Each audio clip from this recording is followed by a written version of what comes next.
मैं यहाँ धन्यवाद देना चाहता हूँ खास तौर से दैनिक जागरण का और उनके editor in chief mister Sanjay Gupta ji का, जिन्होंने पूरी मदद की है इस तरह की जो वेबिनार्स हैं उनकी सफलता के लिए। वो पूरा कवर करते हैं। उनके इतने सारे एडिशंस हैं दैनिक जागरण के, मैं देखता हूँ 40 से भी ज्यादा एडिशन है। वो हर एडिशन में वेबिनार से पहले 2 बार वो इस वेबिनार की पब्लिसिटी करते हैं। जब इवेंट होता है उससे पहले न्यूज आती है, इवेंट हो जाता है उसके बाद न्यूज आती है। मैं समझता हूँ इससे बड़ा जो सोशल रिस्पॉन्सिबिलिटी एमएसएमई सेक्टर के लिए कोई प्रिंट मीडिया शायद नहीं कर रहा होगा। और पूरा साथ दे रहे हैं हमारा इसमें श्री शैलेंद्र जेटली जी और श्री सुमित रघुनाथ जी। दिन रात कभी भी मैं उनको फोन करता हूँ, वो कहते हैं हाँ भैया बताओ क्या करना है। डिजाइनिंग में मतलब स्टाफ उनके पास भी कम है, लेकिन चाहे वो डिजाइनिंग हो या पब्लिसिटी हो या उसका कवर करना हो, प्री एंड पोस्ट इवेंट्स, वो पूरी तरह से तो बधाई के पात्र हैं संजय जी, आप, शैलेंद्र जी और सुमित रघुनाथ जी। तो मैं इनवाइट करना चाहूंगा जस्टिस एम कुमार साहब को कि वो प्लीज हमें गाइड करें एमएसएमई को कि सर हमारे साथ 256 लोग हमारे साथ यहाँ पर जुड़ चुके हैं। वो सुनना चाह रहे हैं आपको, समझना चाह रहे हैं कि उनका पेमेंट जल्दी से कैसे मिल सकता है। Over to justice M Kumar साहब। Thank you, Mr. Mukesh Mohan Gupta, for your good words. Mr. Piyush Agarwal, Mr. Gaikwad.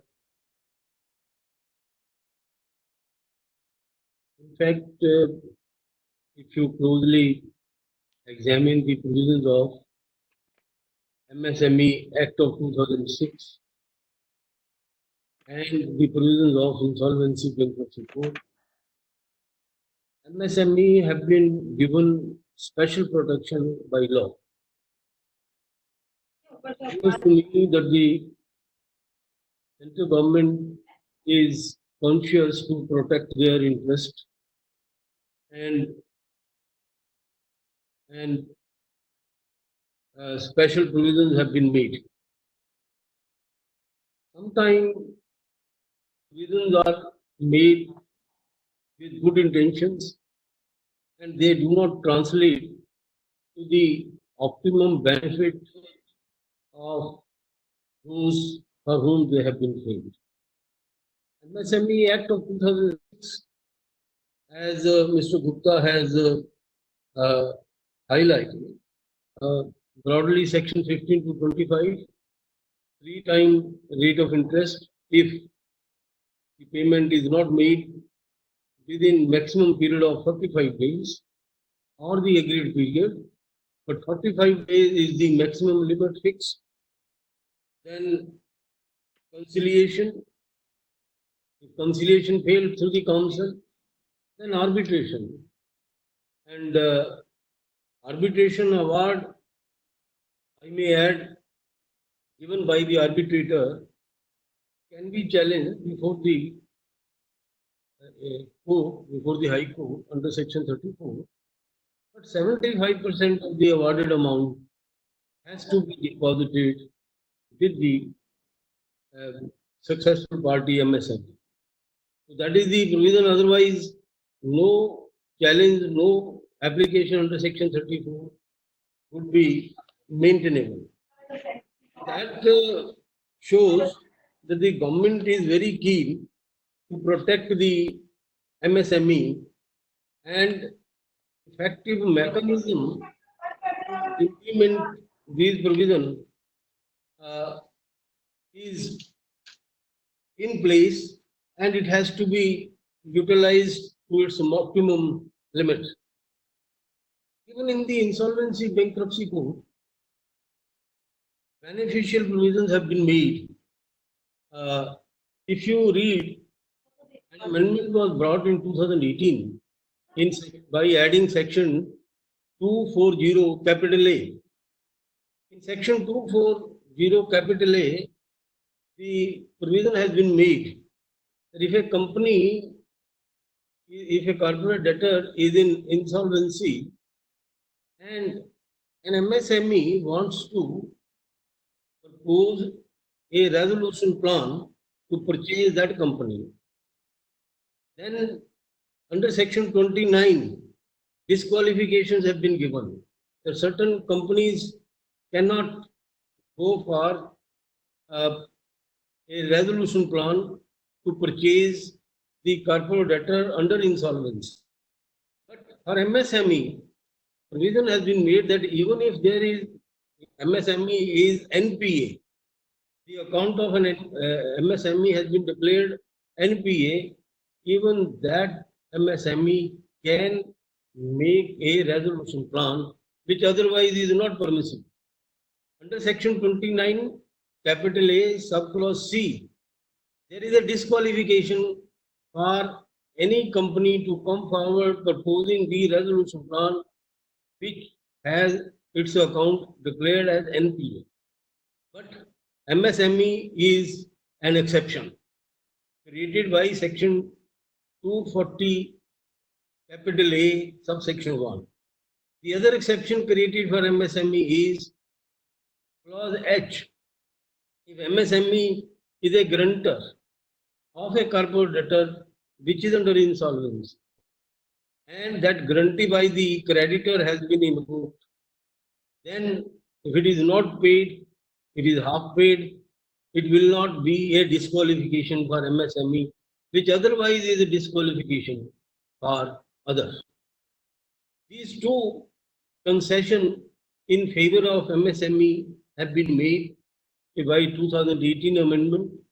And third, section 240 capital A clause 2 says that the central government can issue any notification relaxing the provisions of insolvency bankruptcy code by saying that such and such provision will not apply to the MSME.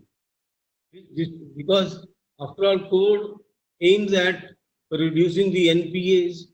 MSME may also be subjected to the corporate insolvency resolution process under the code. But the government has been given power by the parliament, by the act, to exclude MSME by issuing a notification that it will not be covered by the IBC. So such is the beneficial provision made in the act. Now I come to the amendment which has been made, increasing the threshold from 1 lakh to 1 crore. On 24th of March 2020, this notification by the government has been issued. And in the notification, before the notification was issued, Honorable the Finance Minister went on record to say that the object of this notification is to help the MSME so that the small MSME who are in default, are not able to make payment of say 20 lakh, 30 lakh, 40 lakhs, they will maybe spared of corporate insolvency resolution process. For the benefit of MSME, the notification, this amendment has been made in section 4 by increasing the threshold from rupee 1 lakh to rupee 1 crore. So, an MSME will face the corporate insolvency resolution process only if it has defaulted for an amount which is more than 1 crore. If it is less than 1 crore, there is no threat that it will face a corporate insolvency resolution process. The second thing which may happen, and the Honorable Finance Minister has in a press conference had announced that they are going to suspend section 7, 9 and 10. Section 7, 9 and 10 are the provision which entitle a financial creditor or an operational creditor to come to the tribunal, file an application complaining that the corporate debtor has committed default, it has not paid, it has become almost bankrupt. There is a crisis of liquidity. So this NPA must be resolved by subjecting the corporate debtor to a corporate insolvency resolution process. Now, this threshold of rupee 1 lakh, which was kept at rupee 1 lakh earlier, right from the beginning, has been increased to rupee 1 crore. How it has been done? If you read section 4, there is a proviso under section 4 which empowers the central government. Parliament has delegated the power to the central government to increase the threshold from 1 lakh up to 1 crore. This is what they have done. Exercising the power, the central government has issued a notification on 24th of March. Repeatedly, Mr. Gupta has been coming to me asking that what will happen to the cases which are pending. My answer has been always one. Yes, the cases which are pending before 24th of March 2020, they will continue to be governed by the provisions which was prevalent earlier. They cannot be disposed of on the ground that the amount claimed there is less than 1 crore. So those provision reason is, as a matter of law, as a principle of law, I am sharing with all of you that when a delegated legislation is framed, Parliament has delegated the power to the central government, then the power cannot be used with retrospective effect. To frame law with backdate, from a backdate, is the power vested with the Parliament alone. It is not vested with the central government, which is to issue notification under the proviso 2 section 4. So it is a, I also told Mr. Gupta that if there is any organization they want in writing, I can give that in writing also based on certain facts. Because this is a question of law. According to law, which has been laid down by the Supreme Court in numerous judgments, 2011 itself, Supreme Court have said that subordinate legislation can never be retrospective. So therefore, it does not apply to the cases which are pending, filed before 24th March 2020.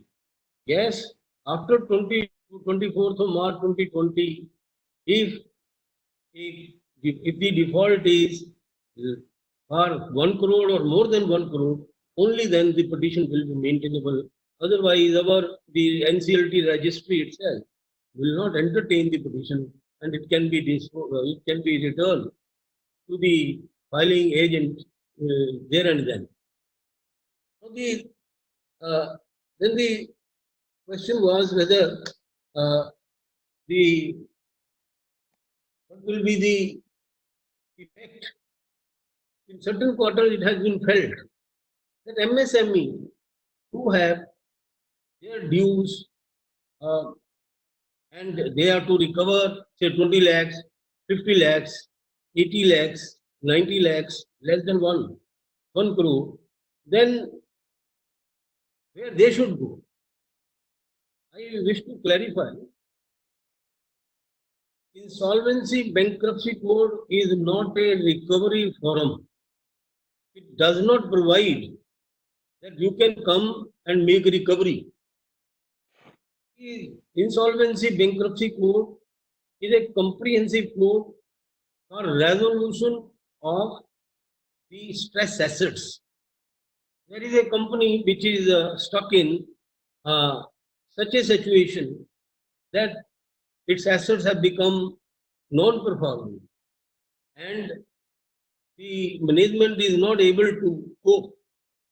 The policies of the management are such that they are not effective policies. They are not able to rescue the company from the financial crisis.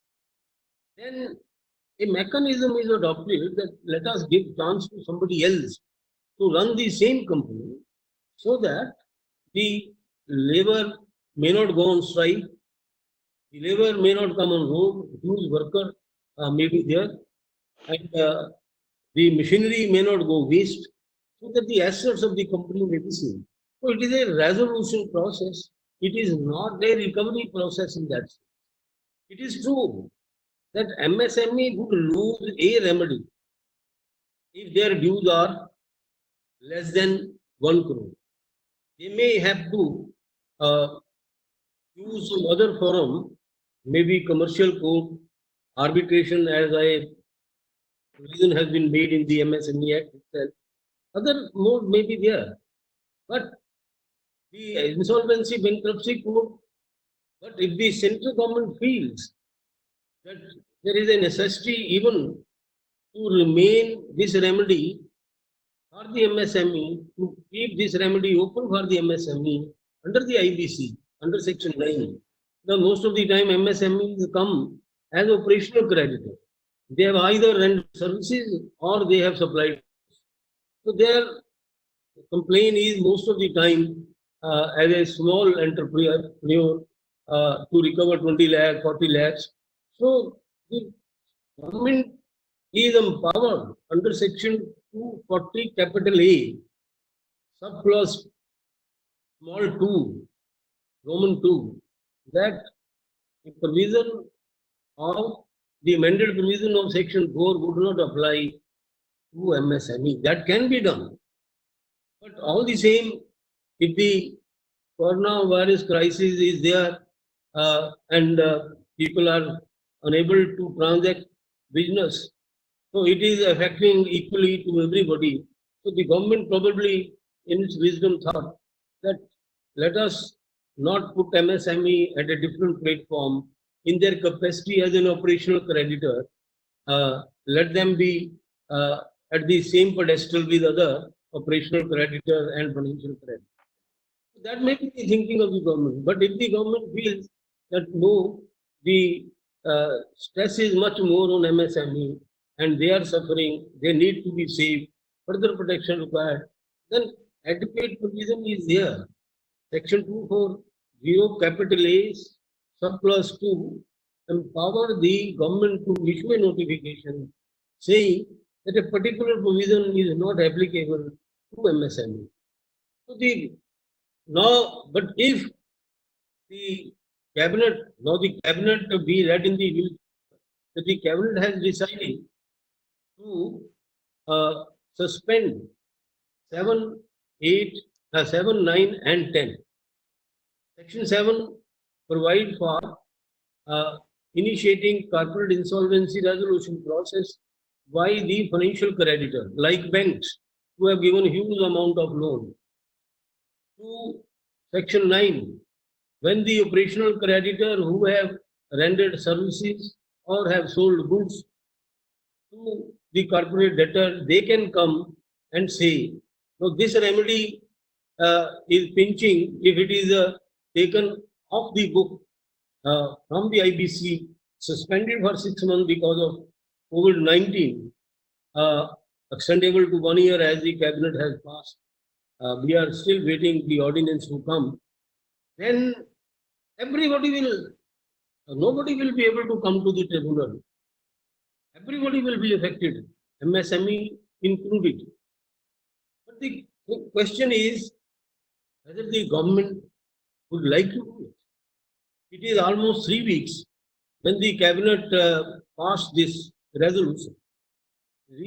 What I felt that probably we are not likely to lose the benefit which have been taken from the operationalization of the provision of the insolvency. We must remember the NPA at the time of when the insolvency bankruptcy code was enforced, the NPA was to the tune of 12 lakh crore. And with the efforts of the tribunal, NCLT, we have been able to resolve more than 6 lakh crore NPA. Out of those 12 big cases, 10 have already been resolved. Those cases have the huge amount of NPAs like Bhushan Steel, Hisar, etc., etc. So in the ease of doing business, the ranking of India in the eyes of World Bank had gone from 142 to 63. 2019, we had 63 ranking in the World Bank. Now, maybe that the government is thinking, why suspending 7, 9, 10 in a blanket manner? Are we sending a message to the world across that ease of doing business has stopped? On the one hand, the government was thinking of bringing the cross-border insolvency provision chapter that was sought to be added, which is pending consideration. Because now everybody knows that the Chinese are mocked at, and the investment by American company, by UK company, by Japanese company is being withdrawn. Chinese goods are being boycotted. Is it not a great opportunity for a nation like India to attract that investment? 7, 9, 10 suspended, and ease of doing business will be adversely affected. That is the paradox at this moment. If this paradox is to be, how it is to be resolved, so that we as a nation are able to reap maximum benefit from the crisis, because if the Chinese industry is to be rehabilitated somewhere, India is the most favored destination. The factor which favors India as a most favored destination, those factors include insolvency, bankruptcy code. I had a chance to meet the directors from the World Bank when I was president of National Comptroller Tribunal. During the interaction, I found that they were so happy that we have been able to bring this brand new law, and they were expecting us to bring the cross-border insolvency immediately. So ji sir हम समझेंगे आपसे और भी, क्योंकि आपके लिए काफी मेरे पास सवाल भी आ रहे हैं। और जैसा कि आपने कहा कि भाई ये रिकवरी कोर्ट नहीं है, एक रेजोल्यूशन प्रोसेस है, लेकिन सर हमने देखा आपके समय में भी, मतलब you are the founder president of NCLT, और जिस तेज गति से जो डिसीजन थे वो हो रहे थे और होते हैं एनसीएलटी में, वो हमने खुद सबने देखा है यहाँ पर और सब जानते हैं। लेकिन अब ये एक थोड़ा मन में संशय हो गया है लोगों को कि भाई अब ये 1 करोड़ तक की जो बात है, तो जो लिमिट हो गई है, थ्रेशोल्ड लिमिट, वो शायद अभी थोड़ा यदि कोई आके एनसीएलटी में ये कहे कि मैं तो कोई रेजोल्यूशन नहीं चाहता साहब, मेरा पैसा दिला दीजिए, डिसमिस हो जाएगी। जी सर तो हम बात करेंगे। मैं यहाँ पर ये भी बताना चाहूंगा अपने जो पार्टिसिपेंट्स हैं और जो पैनलिस्ट हैं, उनको मैं एक बहुत इंपॉर्टेंट इंफॉर्मेशन ये मैं देना चाहता हूं कि ये जो आज की जो वेबिनार है, इसमें जो हमारे एक सबसे बड़े एसोसिएट्स और हैं वो हैं भारत के, मैं समझता हूं कि हिंदी के सबसे बड़े अखबार दैनिक जागरण। सर दैनिक जागरण ने और उनके जो मिस्टर संजय गुप्ता हैं, जो एडिटर इन चीफ हैं, उन्होंने एक तरह से ये बीड़ा उठाया है एमएसएमई की मदद करने के लिए। और इससे बड़ा सीएसआर मैं समझता हूं कि सेल्फ सीएसआर जो वो कर रहे हैं अपने दिल से, जो एमएसएमई की मदद करने के लिए जो उन्होंने बीड़ा उठाया संजय गुप्ता जी ने। और साथ में सर उनके जो टीम है, मिस्टर शैलेंद्र जेटली हैं और मिस्टर सुमित रघुनाथ जी हैं, मैं उनकी जितनी तारीफ करूं सर कि उन्होंने इस वेबिनार और ऐसी और बहुत सारी वेबिनार्स को सक्सेसफुली ऑपरेट करने के लिए वो पूरा सहयोग कर रहे हैं। वो they are also part of this chamber of Indian micro small and medium enterprises. और अभी हम 12 तारीख को, यानी 12 मई 2020 को, अभी सब जो पार्टिसिपेंट्स हैं उनकी जानकारी के लिए भी है कि honourable minister for micro small and medium enterprises Shri Nitin Gadkari ji ने भी हमें टाइम दिया है वहां पर भी मैं रहूंगा और श्री संजय गुप्ता जी जो एडिटर इन चीफ हैं दैनिक जागरण के, वो भी रहेंगे वहां पर।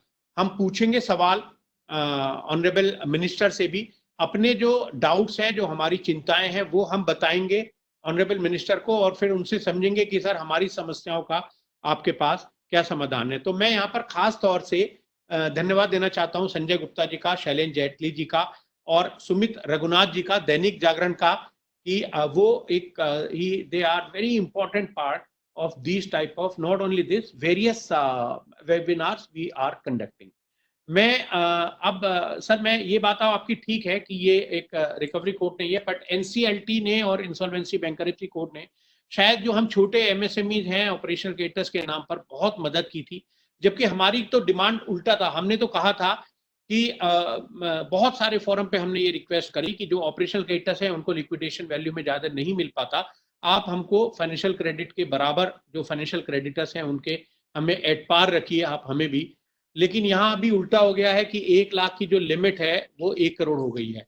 मैं यहाँ आमंत्रित करना चाहूंगा पीयूष अग्रवाल जी को कि वो जरा बताएं सर, मिनिस्ट्री हमें कैसे सर कुमार साहब आप कुछ कहना चाहते हैं सर? मैं एक छोटा सा आपको, Misha has also joined me and may I tell you, वो आप कह रहे हैं ना कि आपके ये एमएसएमईज के मसले एनसीएलटी में हल हो जाते थे जब लिमिट 1 लाख थी।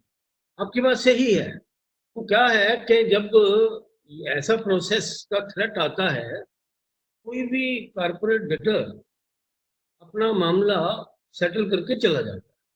तो 20 लाख रुपए एक कंपनी 2000 करोड़ की कंपनी है, वो 20 लाख के लिए अपना इस प्रोसेस को क्यों तैयार करवाएगी? वो पिटीशन एडमिट नहीं होने देती।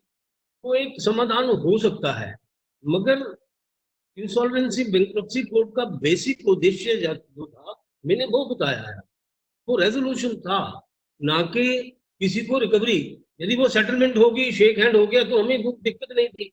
हमने मेरा ख्याल है 1,50,000 करोड़ हमने सेटलमेंट से दिलवाए हैं, रेजोल्यूशन करवाए। मैं बस एक दो तीन चीजें ये कह रहा था। एक तो मैंने कहा था कि दैनिक जागरण का और संजय गुप्ता जी का और शैलेंद्र जेटली जी एंड जी का मैं धन्यवाद दे रहा था, और दूसरा मैं कुमार साहब से ये कह रहा था कि सर हमने देखा है कि बहुत सारे एमएसएमईज का फायदा जरूर हुआ है इस इंसॉल्वेंसी बैंकरप्सी कोर्ट को, और साथ में हमारी जो डिमांड थी वो तो ये थी, हम तो कह रहे थे सरकार से कि भाई आप ऑपरेशनल क्रेडिटर्स को फाइनेंशियल क्रेडिटर्स के साथ में एट पार ले आइए, साथ में आप ऐसा कुछ कर दीजिएगा कि एमएसएमई के अगेंस्ट में कोई केस ना कर सके। लेकिन अभी हो गया ये कि 1 करोड़ की लिमिट कर दी है डिफॉल्ट की लिमिट, उसकी वजह से जो एमएसएमईज हैं वो थोड़े घबराए हुए हैं कि वो कहते हैं कि भाई अभी तक तो हमारे पास ये जो टूल था, चलिए जैसे भी इसका मदद या फायदा तो मिल रहा था, लेकिन हमारे जो पेमेंट है 1 करोड़ से ज्यादा तो बहुत कम एमएसएमईज के लिए का ये ओवरड्यूज होते हैं, डिफॉल्ट होता है। तो इसको आपने भी जैसे कहा कि हो सकता है सरकार कुछ बदलाव अभी करे। मैं आमंत्रित करता हूं पीयूष जी, आप बताएं, जब आपकी तरफ सब लोग टकटकी लगाए देख रहे हैं कि भैया मिनिस्ट्री ऑफ एमएसएमई हमारे लिए क्या करेगी, सबकी निगाहें आपकी तरफ है, तो कुछ बताइए जरा हमारे पार्टिसिपेंट्स को कि भाई ये फॉल्ट है, सरकार के पास भी है पैसा और लार्ज कॉर्पोरेट के पास भी, वो पैसा कैसे वसूल करें sir? Over to honourable chief justice J&K high court और केतन गायकवाड़ जी, मुकेश मोहन गुप्ता जी और सभी participants, I welcome you again to this webinar. और मुझे बहुत खुशी है कि इतने सारे लोग हमारे साथ जुड़े हुए हैं, 245 या 250 पार्टिसिपेंट्स हैं। ये बहुत लार्ज है संख्या, और मुझे खुशी है कि सब लोग इसका बेनिफिट लेना चाहते हैं और ले रहे हैं। और ये आज जो वेबिनार ऑर्गेनाइज किया है CIMSE में, उन्होंने बहुत इसमें मेहनत करी है। कई दिनों से मेरे से चर्चा चल रही थी उनकी भी, और यही है कि मतलब ये और भी बहुत सारे प्रोग्राम करते रहते हैं मुकेश मोहन गुप्ता जी। तो आई थैंक यू मुकेश जी आपको भी कि मेरे को आपने इनवाइट किया और ये वेबिनार आपने ऑर्गेनाइज किया, और इतने सारे पार्टिसिपेंट्स हैं। मेरे फ्रेंड सर्कल से भी इन्होंने कुछ इसमें ज्वाइन किया है। तो मैं बताना चाहूँगा सबसे पहले कि हमारा जो MSMED एक्ट है ये 2006 में आया था, और जैसा कि बताया गया सेक्शन 15 से सेक्शन 25 जो है ये MSC डिलेड पेमेंट के प्रोविजंस को बताती हैं। तो इसमें हमने देखा था 10 सालों तक तो यही रहा कि जो चल रहा है उसी टाइप से केसेस आते रहे फैसिलिटेशन काउंसिल में और केसेस MSCFC देखते रही। लेकिन जब हमारे पास हमने देखा कि ये प्रॉब्लम बहुत ज़्यादा एग्रेवेट हो रही है और हमें ही नहीं पता लग पा रहा, क्योंकि हमने जो है इसमें पावर्स जो है स्टेट को डेलीगेट कर रखी है। सभी स्टेट्स में MSCFC सेटअप की गई हैं और वहाँ हमने पावर्स डेलीगेट कर रखी है, वही इन केसेस को देखती हैं। तो जब हमें ये पता नहीं लगा कि कितने केसेस हो रहे हैं और क्या प्रोग्रेस है, लेकिन कंप्लेंट्स हमारे पास लगातार आती रही कि डिलेड पेमेंट हो रहा है, तो हमने ये इसको डिसाइड किया कि हम एक तो इसको ऑनलाइन पोर्टल इसका क्रिएट करें ताकि जो है लोग ऑनलाइन फाइलिंग कर सके केसेस की। पहले क्या हो रहा था कि केसेस जो है बाई पोस्ट जाते थे, रजिस्टर्ड पोस्ट जाते थे, किसी स्टेट में 1 MSCFC है, किसी में 2 है, तो उनको यही नहीं पता लगता था कि हमारे केस का स्टेटस क्या है। उन्होंने केस दे दिया और वो भी अपना शांत हो गए और अप्रोच नहीं हो पाती थी। अब ऑनलाइन जब से हमने शुरू किया तो हमें ये पता लग गया कि कितने केसेस डिलेड पेमेंट के हैं। आप मानेंगे नहीं, हमने ये जो ऑनलाइन पोर्टल है 31 अक्टूबर 2017 को लॉन्च किया और अभी 3 साल भी नहीं हुए, इस पे 33,000 केसेस जो है ऑनलाइन फाइल हो चुके हैं। और इसको अब जो है हम लोग मॉनिटर कर रहे हैं, क्योंकि एक्ट के अंडर में हमें जो पावर दी गई है हम उसी को एक्सरसाइज कर सकते हैं। हम जो उनके मैटर्स में इंटरफेयर नहीं करते हैं MSCFC के, लेकिन हम लोग मॉनिटर कर रहे हैं। और कहीं-कहीं ऐसा ज़रूरत भी पड़ती है तो हम लोग चिट्ठियाँ भी लिखते हैं और मॉनिटर करने के लिए जो भी मतलब प्रयास होते हैं वो हम लोग कर रहे हैं। तो ऑनलाइन जो हमने पोर्टल क्रिएट किया उसका बहुत फ़ायदा मिला। आप मानेंगे कि भई जैसे यूपी है, बिहार है, MP है, यहाँ सिर्फ़ एक MSCFC फैसिलिटेशन काउंसिल काम कर रही है। अब मान लीजिए यूपी इतना बड़ा स्टेट है, बिहार इतना बड़ा स्टेट है, 200-250 किलोमीटर दूर पे MSC बैठा हुआ है। उसको इसकी एप्लीकेशन तैयार करने में फिजिकल फॉर्म में और फिर उसको भेजने में इतना टाइम लगता था और उसके बाद में कोई मॉनिटर भी नहीं होता था। तो ऑनलाइन फाइलिंग से ये हुआ कि आधे घंटे में वो चाहे तो अपना कंप्यूटर बैठ करके और केस फाइल कर सकता है और ये जो केस है ये ऑटोमेटिकली उनके पास पहुंच जाता है। और ऑनलाइन फाइलिंग का एक और फायदा इसका ये है कि जैसे ही ये ऑनलाइन फाइल हो करके सबमिट होता है केस, तुरंत ही एक इंटीमेशन जो है उसके बायर को जाती है MSC के और इंटीमेशन इसके पास भी मिलती है एग्रीव पार्टी को भी कि इसने एक केस फाइल किया है। तो ये जो 2 बेनिफिट हैं ये बहुत ज़्यादा हैं। ये बहुत ज़्यादा बेनिफिशियल हो रहा है MSC के लिए और हमें भी ये पता लग रहा है कि इतने सारे केसेस जो हैं 33,000 केसेस जो हैं फाइल हो चुके हैं। ठीक है। तो ये जो है ये प्रोविज़न बहुत ज़्यादा बेनिफिशियल हो रहा है और इसमें ये हुआ कि 6 स्टेट आज की डेट में तमिलनाडु, महाराष्ट्र, तेलंगाना, उड़ीसा, पंजाब और ये आपका कर्नाटका, ये 6 स्टेट ऐसे हैं जिन्होंने मोर देन 1 काउंसिल सेटअप करी है। क्योंकि एक्ट में ये प्रोविज़न है कि डायरेक्टर ऑफ इंडस्ट्रीज़ इसका चेयरमैन हो सकता है। तो इसलिए जो है थोड़ा-सा दिक्कत अभी भी MSCFCs में आ रही है। तो हमने उनको ये बोला कि आप जो है किसी भी जो डायरेक्टर लेवल का कोई भी ऑफिसर है उसको आप अपॉइंट कर सकते हैं इसका चेयरमैन और रीजनल लेवल पे और कमिश्नर लेवल पे काउंसिल जो है सेटअप की जाए। और इसी को ध्यान में रखते हुए बहुत सारे स्टेट जैसे मैंने बताया 6 स्टेट ने जो है रीजनल लेवल पे काउंसिल बना दी है ताकि केसेस जो है डिस्पोज ऑफ जल्दी हो सकें। इससे पहले क्या हो रहा था कि एक-एक काउंसिल थी इस स्टेट में और उनको लिए बड़ी दिक्कत होती थी। एक ही चेयरमैन है डायरेक्टर ऑफ इंडस्ट्रीज जिनके पास में और अपने बहुत सारे काम हैं और इसको ये थोड़ा-सा प्रायोरिटी पे नहीं आ पा रहा था। डिलेड पेमेंट उनके लिए एक प्रायोरिटी नहीं होती थी क्योंकि development and promotion of industries वो जो है स्टेट के पास में आता है सब्जेक्ट में। तो वो लोग जो है अपना स्टेट का डेवलपमेंट देखते थे और साथ-साथ ये भी काम करते थे, लेकिन उनको टाइम नहीं मिल पाता था कि ये जो है MSCFC के केसेस भी देखें, क्योंकि इसमें पूरा प्रोसेस होता है, कोर्ट की तरह से ही काम होता है। तो फिर भी जो है इन्होंने ये किया कि कम से कम रीजनल लेवल पे काउंसिल्स बना दी और इसलिए जो है इसका फ़ायदा ये हो रहा है कि अब इन स्टेट्स में केसेस जो है जल्दी निपटान हो रहे हैं, जल्दी उनका डिस्पोज़ल हो रहा है।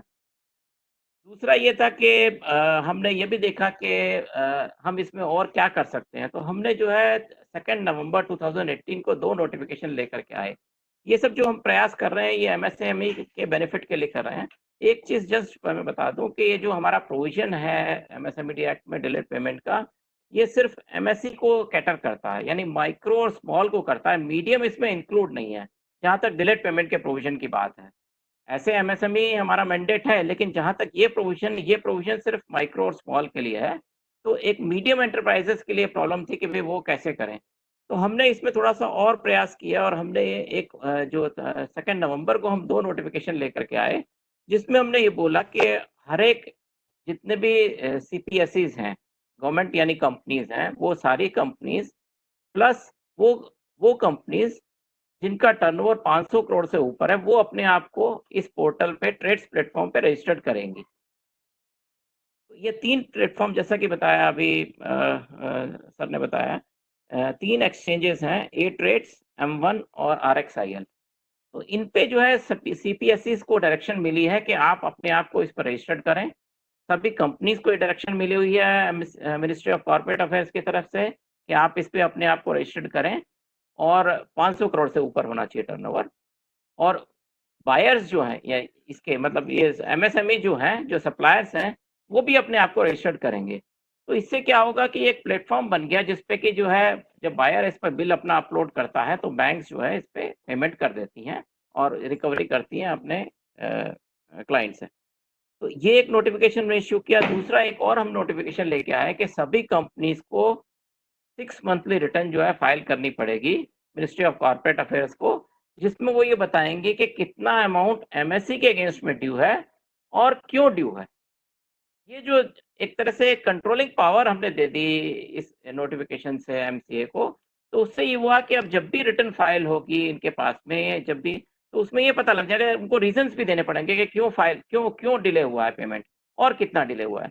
तो ये जो है नोटिफिकेशन जब हम लेके आए तो इसका भी इम्पैक्ट हुआ है और ट्रेड्स प्लेटफॉर्म पे मेरे पास डाटा भी अवेलेबल है। जैसे अभी आज की डेट में जो फंक्शनिंग CPSEs हैं करीब 250 हैं, तो उसमें से 175 के करीब रजिस्टर्ड हो चुकी हैं ट्रेड्स प्लेटफॉर्म पे।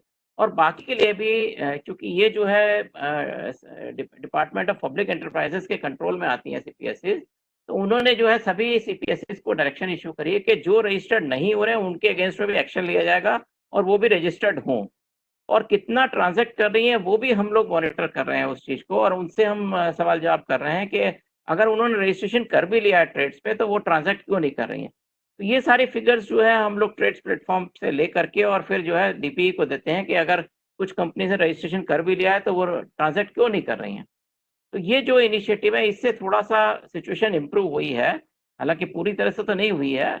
और इसके बाद में हम लोगों ने समय समय पर जो है अपनी मिनिस्ट्री की तरफ से, हाई लेवल सेक्रेटरी लेवल की तरफ से, हमारे स्पेशल सेक्रेटरी और DC थे, उनकी तरफ से भी जो है लेटर्स इश्यू कर रहे हैं। चेयरमैन रेलवे बोर्ड को अभी रिसेंटली अप्रैल में हमने एक लेटर दिया है और सेक्रेटरी DPE को भी दिया है, क्योंकि कोविड की जो प्रॉब्लम आ रही थी, डिलेड पेमेंट एक तो पहले से प्रॉब्लम थी और उसके बाद कोविड ने MSME को और भी नुकसान पहुंचाया है।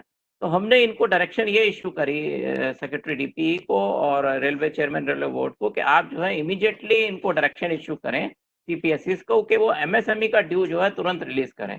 और ऐसे रेलवे में भी बहुत सारे जोन्स होते हैं, उनकी ऑर्गेनाइजेशन है, ऑर्डिनेंस फैक्ट्रीज हैं, उनके लिए हमने ये सजेशन दिया उनको कि भाई आप जो है उनको डायरेक्शन इशू करें कि वो तुरंत ही MSME का पेमेंट रिलीज करें। यहाँ हम MSE की बात नहीं करें, हम यहाँ MSME की बात करें। तो सभी के लिए हमने ये डायरेक्शन इशू करी कि भाई आप जो है इमीडिएटली पेमेंट रिलीज करें।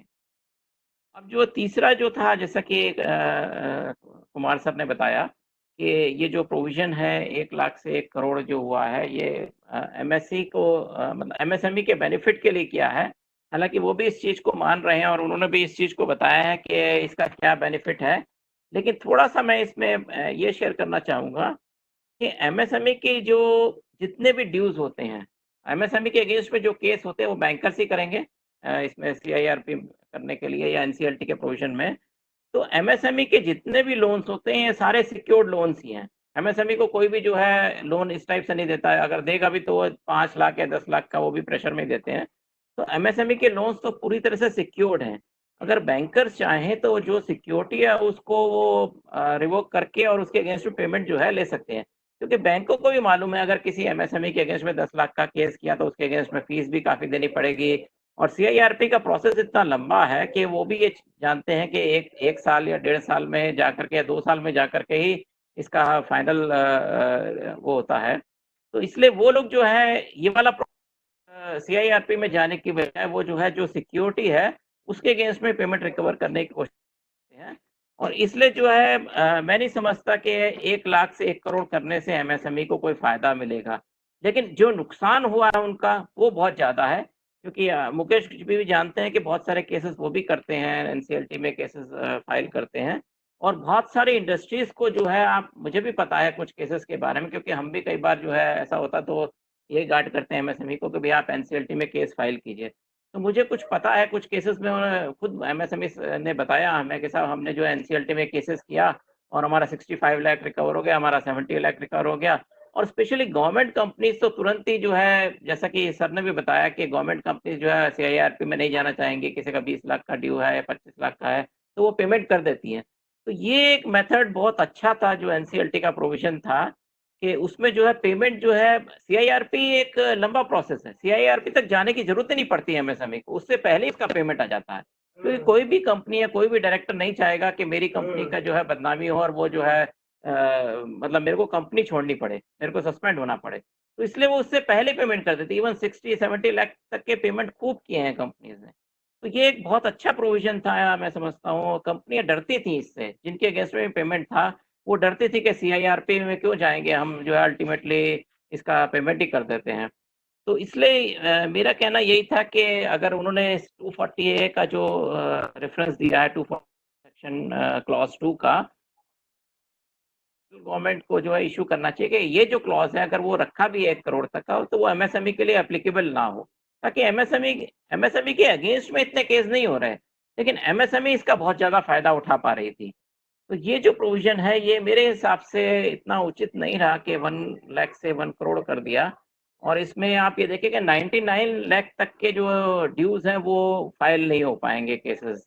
ये बड़ी मतलब समस्या है। और किसी भी, मेरे ख्याल में किसी भी एसोसिएशन ने या किसी भी एमएसएमई यूनिट ने इस चीज को सपोर्ट नहीं किया है कि 1 लाख से 1 करोड़ कर दिया जाए इसको। जी पीयूष जी, या बिल्कुल। तो आपने पूरा प्रोस्पेक्टिव बताया हमको कि एक तो आपने बताया कि भाई जो, अगर मैं सम अप करूं कि जो ministry of micro small and medium enterprises है, ये जो डिलेड पेमेंट है खास तौर से ये माइक्रो एंड स्मॉल एंटरप्राइजेज के लिए ज़्यादा मदद करती है। जो समाधान पोर्टल है, यहाँ पर जब आप अपना फाइल करते हैं ऑनलाइन आप अपना फाइल कर सकते हैं। और ये माइक्रो एंड स्मॉल एंटरप्राइजेज, दोस्तों आपको सब पता ही होगा, माइक्रो एंड स्मॉल एंटरप्राइजेज की जो डेफिनेशन है एमएसएमईज की, वो थोड़ा सा, बस अगर आप सर परमिशन दें तो मैं थोड़ा बताऊं। 2 सेक्टर्स हैं, मैन्युफैक्चरिंग और सर्विस सेक्टर, 2 सेक्टर हैं अभी एमएसएमई एक्ट के अंदर। यानी मैन्युफैक्चरिंग में अगर आप हैं या सर्विस में हैं तो आप एमएसएमई में रजिस्टर्ड कर सकते हैं।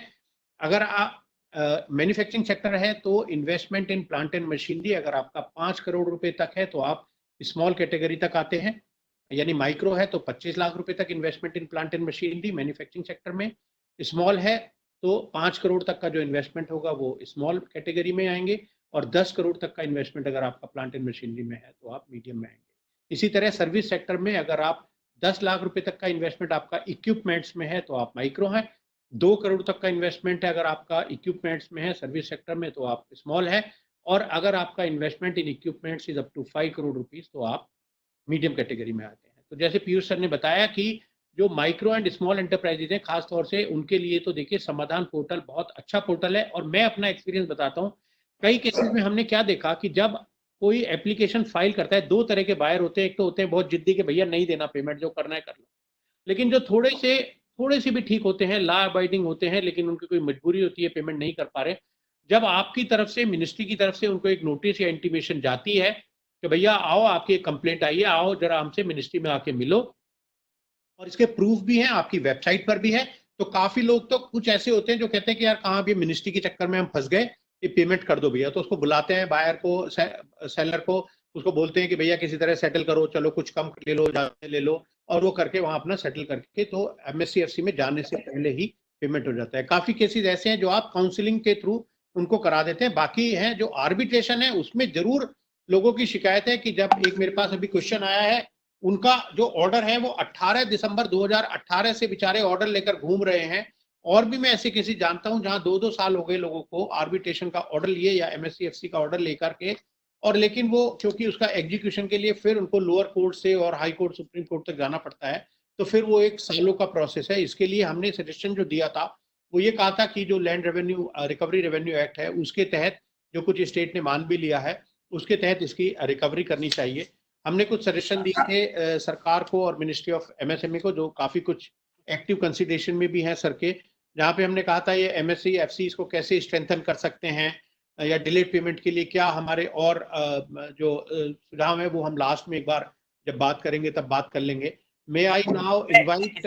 इसमें मैं जस्ट 2 लाइन और ऐड करना चाहूंगा कि आप अगर एमएसएमई समाधान पोर्टल देखेंगे ना तो आपको पता लगेगा कि म्यूचुअली सेटल्ड केस ज्यादा हैं बजाय जो डिस्पोज ऑफ केसेस बाय एमएससीएफसी। अगर आप फिगर देखेंगे तो मान लीजिए म्यूचुअल सेटल्ड केसेस हैं वो 3200 हैं out of the cases filed, तो जो dispose of cases by MSCFC that are only 2800।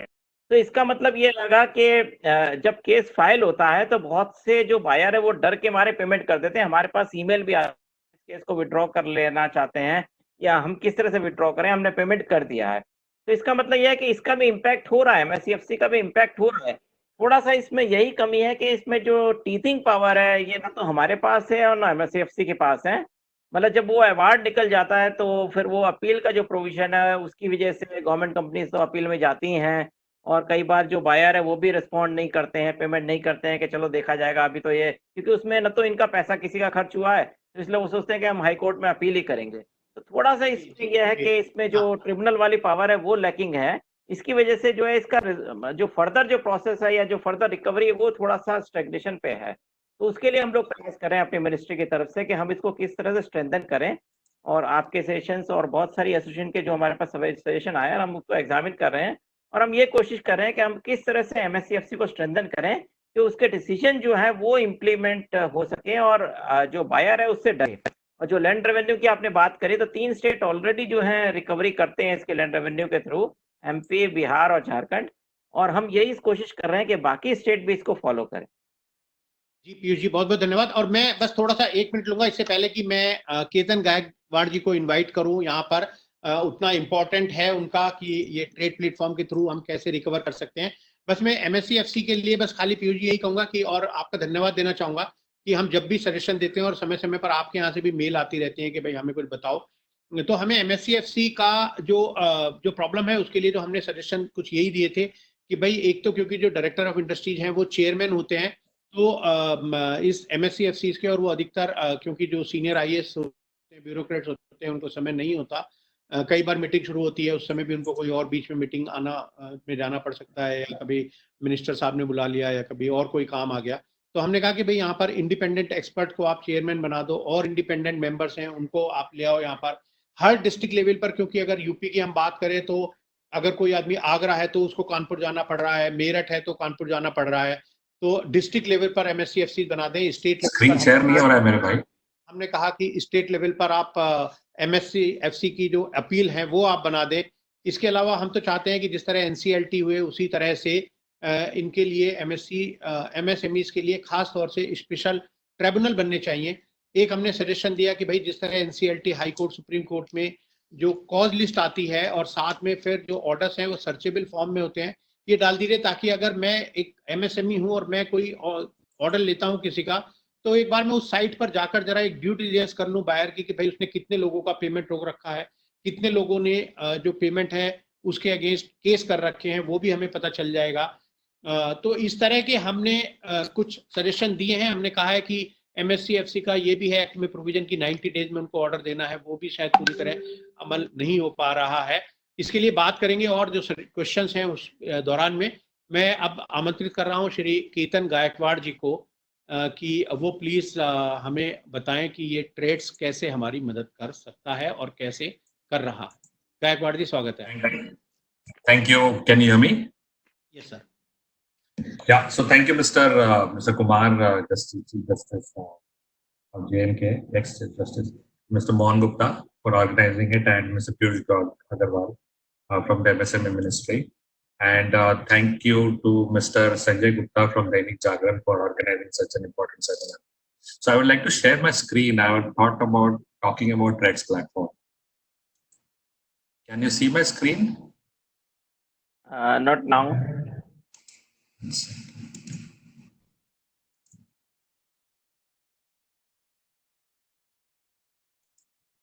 Yes, now it is visible. Can you see it now? Yeah. Yes, we can see it.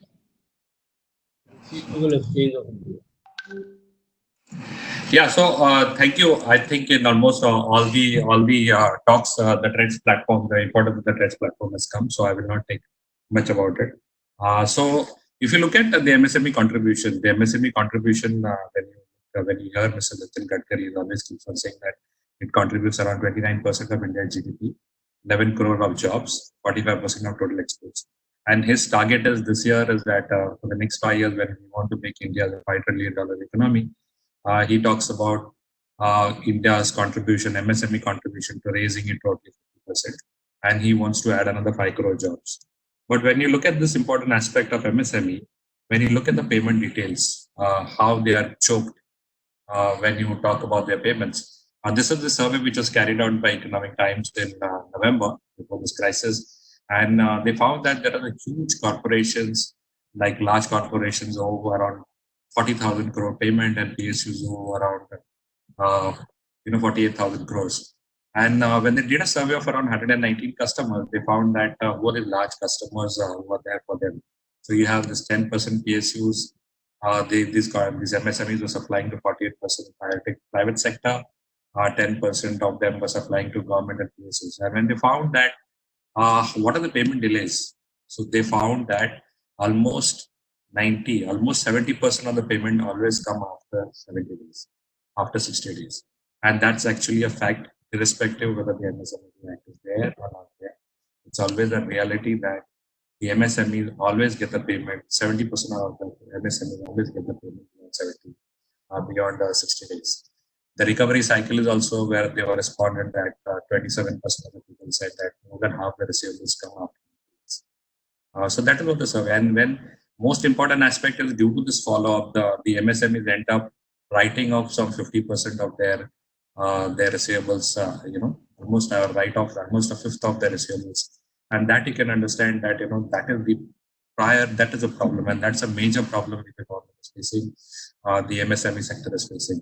And who are these troublesome customers? 42% of them are private sector, and government and PSUs around 24%. This is the survey which was conducted during November, much before the crisis. Now the crisis has much more accelerated.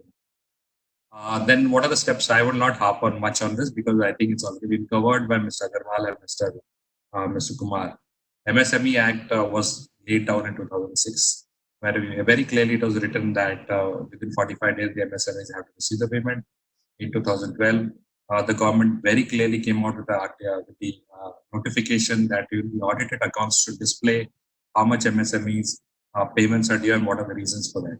MSME Samadhan portal was set up in 2015, and you can hear from the success stories that almost from the 2017 when the cases went live, almost 33,000 cases have been resolved under the MSME Act. In 2015, the government thought, why don't we start something called a TReDS platform? This was something which was, this is the evolution of TReDS platform. So there was a financial sector reform 17%, and under that, they decided that why can't we have something wherein the MSMEs receive the payment, online and digital platform, and again, whether without any recourse something was set up. SEDBI and NSE started working on it, and in 2015, RBI given approval to SEDBI and NSE to set up a TReDS platform, and then RXL. That's how RXL was born. The first transaction went across in 2017. RXL was launched, and RXL is basically a receivable subsidiary limited, which is promoted by SEDBI and NSE, State Bank of India, ICICI Bank, Indian Bank, and the three other major shareholders. What is TReDS? Basically, TReDS is a platform which is gets the buyers, sellers, and the financiers together. So you have a scenario where you will have a buyer. He might be supplying to multiple sellers. Then you have the platform, which is the TReDS platform, and there are financiers which are registered on the platform. So as correctly said by Mr. Piyush Agarwal and Mr.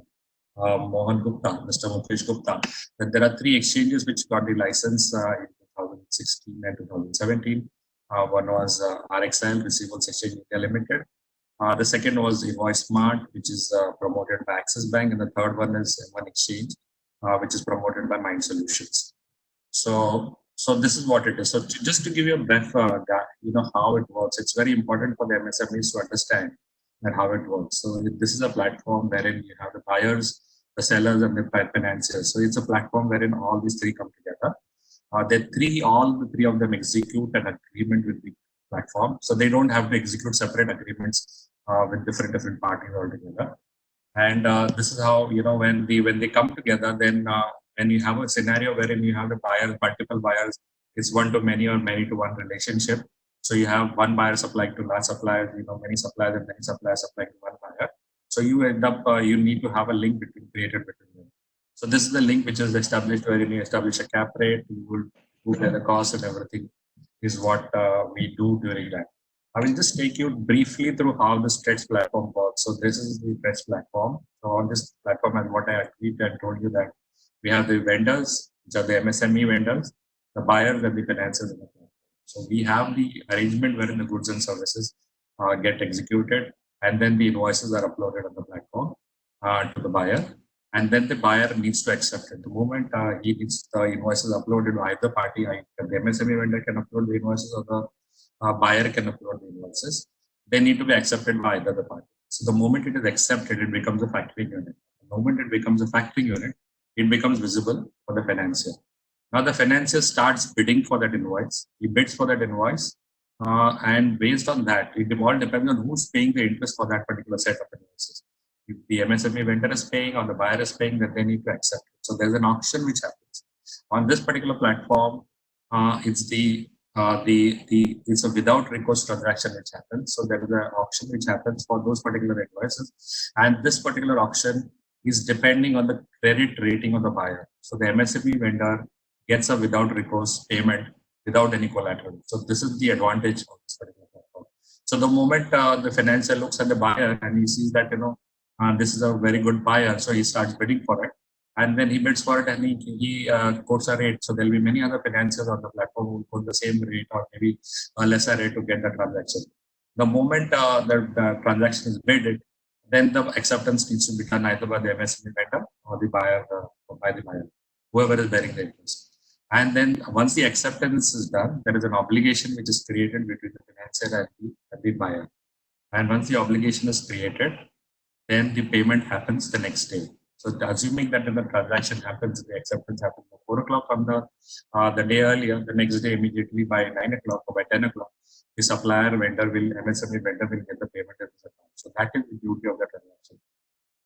And then on the due date, the financier will recover the money from the buyer. So here we have a match mandate which is given by the buyer, which is there in the which is held by RXL or the Stretch platform.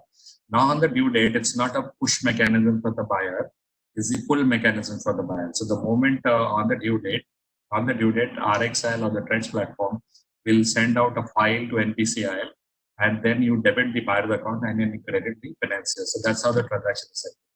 So depending on who's bearing the interest, the factoring process flows. So this is how it flows. Assuming the supplier is supplying to the buyer, and he can upload the invoice because he's bearing the cost, so he can bear the invoice. So we have to bear it in mind that you can get registered on the platform, but your buyer also needs to register on the platform. And since it is with recourse, or it's basically based on the interest or the credit rating of the buyer, then it's very important that the buyer has to accept those invoices. So the supplier uploads the invoice, the buyer accepts it, the financier bid for the invoice, the seller accepts it, and then the financier bids the disburses the fund to the seller, and the seller receives the funds within 48 hours, and the buyer then makes the payment of the date, and the financier receives the money. This is the case where the interest is borne by the supplier and he uploads the invoice. There is another case where the buyer also can upload the invoices. This is a place where the buyer needs to make the payment to the MSME vendor within 45 days as per the MSME Act, but he can go for an additional credit period of up to 180 days. Or depending on the comfort level with the financier, they can arrange for extended credit period. So here also the buyer uploads the invoice, the financier bids for the invoice, the buyer accepts the bid because he is going to bear the interest, and he disburses the funds to the financier disburses the funds to the seller. The seller receives the funds within 48 hours, and the buyer pays the financier on the due date along with the interest. So this is the entire cycle how it works.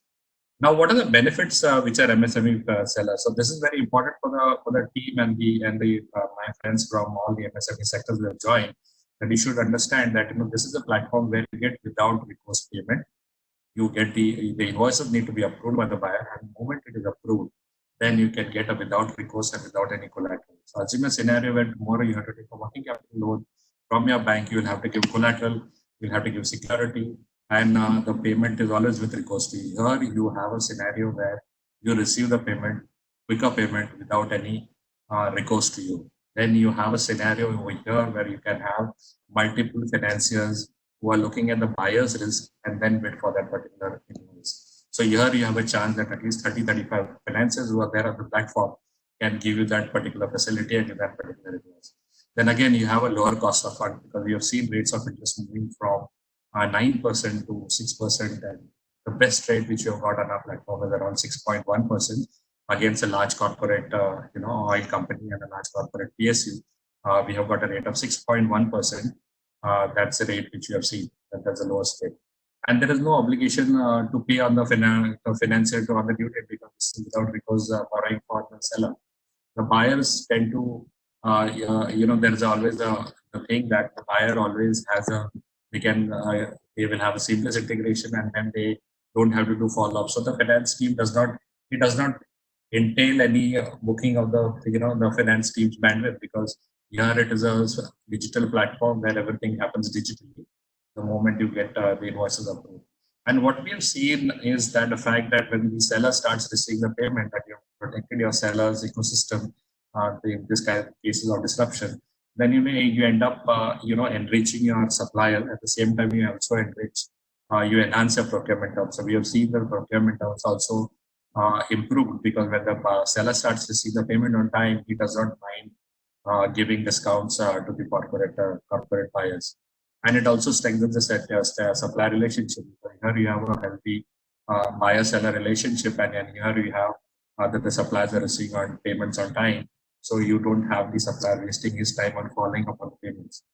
And this is a platform where, the moment the buyer has accepted that particular invoice, he cannot go back on saying that there is a quality issue in the invoices, or there is a settlement, or there is a retention amount which needs to be collected. So the guidelines are very clear that the moment you have accepted that invoices, any deductions on that particular invoices or anything has to happen outside the bank. Then there the financiers have a multiple financiers here the financier gets the access to large quality buyers. At the same time, all the transactions which happen on the TReDS platform, the RBI ensures that you get a priority sector lending. And this is a completely digital platform as far as finances are concerned. The initiative the government has, what Mr. Piyush Agarwal and Mr. Gupta clearly alluded to, is that this actually has been mandated by the government of India that the PSUs and the government departments have to register on the TReDS platform.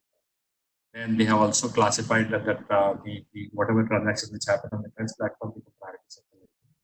In 2018 November, as a part of the outreach MSME outreach initiative, the government made it mandatory for the companies over 500 crores turnover to join the platform. So the government is monitoring it through the register of companies to come on the platform and do the transactions. The government, as was correctly said by Mr. Gupta as well as Mr. Piyush Agarwal, that the government is actually monitoring on how many transactions are happening, how many PSUs are registered, how many corporates are registered. And in 2020-21, just to ensure that this platform gets get more number of financiers, even the NBFCs have been allowed to come to the platform by amending the factoring. So that is supposed to take place now shortly. Because of the lockdown, it was supposed to happen before the lockdown, but now we are assuming that maybe once the lockdown opens, the government will get the factoring act amended. We are also integrated with the GEMS portal to ensure that the discounting of the MSME supply will also happen on that. So coming back to the important question that how can it address the delayed payment of MSME? We have been very clearly pushing with the government, very clearly asking that have to make it mandatory for the PSUs, state enterprises and the corporates to do the transactions on the TReDS platform. Because what we have seen is that the corporates and the PSUs have just registered for the sake of compliance. They are not doing the transactions. So we have reached out to the government in this last 3 to 4 weeks. We have been in constant touch with the government, telling them that you need to push the PSUs and the corporates to use this platform. This is the platform where you can monitor the MSME payments completely, because today you do not get the data at any point of time on where the payments are happening, what is the scenario that is happening, what kind of delays are happening. So if you start routing all the payments to the TReDS platform, then the government, with the push of the button, can get the entire detail about what the MSME payments and what are the delays happening, what are the reasons for that. We have very clearly asked the government to push for getting the corporates registered on the platform to start transacting manually. Because as very clearly said that look, they are doing it for the compliance sake. There are some reasons why the corporates are not interested, or maybe the PSUs are not interested. But we clearly see the benefits over here, because very clearly at this time of crisis, the TReDS platform is the best thing which can happen to MSME suppliers, because at this point of time, the entire supply chain disruption has happened now. So it is very important to support the MSMEs. So it is very pertinent for the government to ensure that the usage of the TReDS platform happens, because the MSME gets the payment on the time, and at the same time the corporate gets an extended credit term. So what better can happen? Because you have seen even during the crisis, when the crisis was on, even the cash-rich corporates, PSUs have come back and said that we will not make the payment to their suppliers. So you can imagine the scenario where the cash-rich corporates have come across and said that they will not be making the payment to the corporate, to the MSME, to the suppliers in general. What can happen to their MSME suppliers? So that is what it is important, that now we are actually getting a positive feedback from the corporates. They want to come on the platform, they want to transact on the platform. So it is just that it requires a little bit push. We have also seen a lot of editorials in ET, in Financial Express, in many other editorials, even for that matter, Dainik Jagran, that they're pushing that the TReDS platform is the best thing which can happen now, because that is the one platform which is not there anywhere in the world. It is there in India, and it can actually help alleviate the MSME problems. So other things are just things where we are doing during this particular period of crisis. We are actually going out, reaching out to MSME associations, government departments, and many other places, where we are telling them that look, this is the platform which we need to come on board. So, and RXL has a onboarding and a registration process which is a very digital in this time, and we ensure that the customer gets onboarded within what used to normally take at least 4 to 5 days. Now it's just a matter of 3 to 4 hours for the MSME to get registered with us. And as a matter of fact, the registration process also during this time of crisis has been zeroized. In fact, at least RXL has decided that we could waive it off till for the next 2 months to ensure that the MSMEs get registered faster. And say the other 2 exchanges are also considering about thinking about it. We have reached out to them. So this is all from my side, Mr. Gupta. I'll give it to you. Thank you very much. Thank you very much. तो दो आपने बहुत खास बात बता दी कि एक तो आपने कहा कि भैया अगले 2 महीने तक हम आपसे जो रजिस्ट्रेशन के चार्जेस हैं वो भी नहीं लेंगे, और रजिस्ट्रेशन भी आपका तुरंत कर देंगे. तो ये बहुत इंपॉर्टेंट. मैं कुछ क्वेश्चंस लेता हूं जो हमारे जो पार्टिसिपेंट्स हैं उन्होंने जो पूछे हैं कुछ क्वेश्चंस, और वो जितने हमारे तीनों पैनलिस्ट हैं उन सबसे होगा. उसका अगर मैं चाहूंगा कि मैं अगर कुछ छोटा सा जवाब दे दूं, और उसके बाद आप उसमें कुछ भी ऐड करना चाहें तो आप प्लीज ऐड कर दीजिएगा. तो मेरा जो अधिकतर जो फ्रेंड्स जो पार्टिसिपेंट्स हैं, और ये सबसे अच्छी बात है कि हम टाइम से आगे हैं, मतलब आगे निकल चुके हैं. हमारा 5:30 तक जो ये प्लान था, लेकिन अभी भी जो पार्टिसिपेंट्स हैं वो एज इट इज जुड़े हुए हैं हमारे साथ. तो ये दिखाता है इंटरेस्ट कि कैसे वो इंटरेस्टेड हैं हमसे जानने के लिए, और तीनों जो पैनलिस्ट हैं उनसे जानने के लिए. एक सबसे बड़ा कॉमन क्वेश्चन ये है जो पार्टिसिपेंट कि भाई अब आपने 3 तरह बता दिया हमें. एक आपने बता दिया कि भाई ministry of micro small medium enterprises हमारी मदद कर रहा है. दूसरा आपने बता दिया कि भाई ये NCLT और जो कोर्ट्स हैं, जो लॉ प्रोसेस है, वहां से हम जा सकते हैं.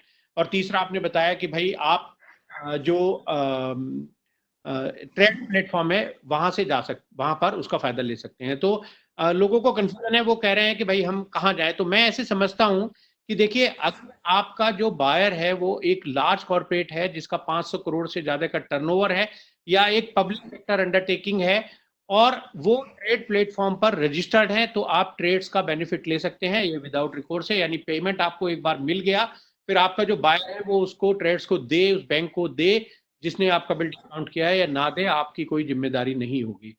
अगर जो बायर है वो एक कॉर्पोरेटरशिप है, पार्टनरशिप है, MSME है, लार्ज कॉर्पोरेट है, गवर्नमेंट है, कोई भी, आप यहाँ ministry of micro small and medium enterprises में भी अपनी एप्लीकेशन फाइल कर सकते हैं।